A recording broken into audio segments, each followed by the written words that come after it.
ആണ്ടുവട്ടം 4-ാം വാരം തിങ്കൾ.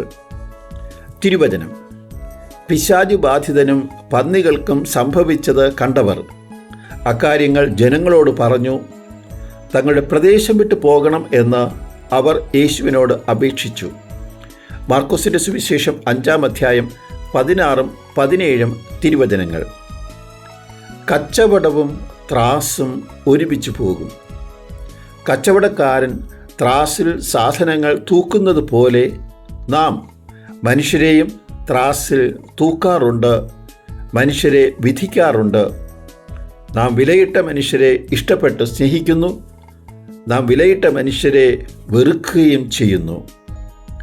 ഇന്നത്തെ സുവിശേഷത്തിൽ ത്രാസിൽ ഒരു ഭാഗത്ത് പിശാച് ബാധയിൽ നിന്നും മോചനം പ്രാപിച്ച യുവാവിനെയും അവന് സൗഖ്യം നൽകിയ യേശുവിനെയും കാണാം.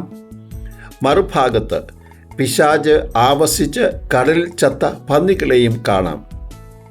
നാട്ടിൻപുറങ്ങളിൽ നിന്നും ഓടിയെത്തിയ ജനം വസ്ത്രം ധരിച്ച് സുബോധത്തോടുകൂടി ഇരിക്കുന്ന യുവാവിനെയും ചത്തുപോയ പന്നികളെയും ത്രാസിൻ്റെ 2 തട്ടിൽ വച്ച് തൂക്കിയപ്പോൾ പന്നികളുടെ നഷ്ടം വലിയ നഷ്ടമായി ജനം വിലയിരുത്തി.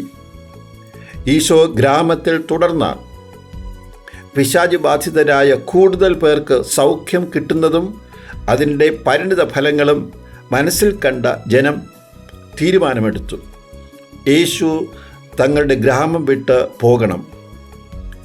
നാം നമ്മുടെ ജീവിതത്തിലും സ്വന്തം ബുദ്ധിയിൽ മാത്രം ആശ്രയിച്ചാണോ തീരുമാനങ്ങൾ എടുക്കുന്നത്? അതോ യേശുവിനെ പോലെ പ്രാർത്ഥിച്ചും ആത്മാവ് നൽകുന്ന വെളിച്ചത്തിലുമാണോ നാം തീരുമാനങ്ങൾ എടുക്കുന്നത് എന്ന് ഈ വേളയിൽ നമുക്ക് പരിശോധിക്കാം.